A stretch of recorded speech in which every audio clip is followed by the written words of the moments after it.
ជំរាបសួរបងប្អូន25ខេត្តក្រុងបងប្អូនមកលេងកំពង់សោមមែនទេមកជិះទូកមែនទេមករកផ្ទះសំណាក់មែនទេថ្ងៃនេះទូកពូណេស្ទូត្រីសូមណែនាំផ្ទះសំណាក់មួយកន្លែងដែលមានតម្លៃសមរម្យ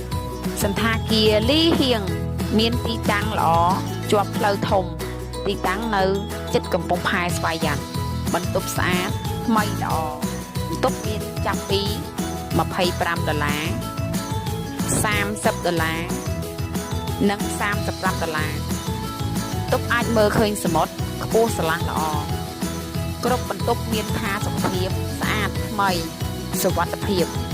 សំខាន់ទីតាំងគឺនៅចំកណ្ដាលក្រុងនៅក្បែរកំពង់ផែស្វាយ័តទេសចរក្រុងបរសៃនុដែលធំជាងគេបំផុតដើរតែ5នាទីដល់មានទាំងភោជនីយដ្ឋានអាហារដ្ឋានក្លឹបតន្ត្រីគ្រប់ប្រភេទបងប្អូនត្រូវការផ្ទះស្នាក់សន្តាគារស្អាតកុំភ្លេចលីហៀង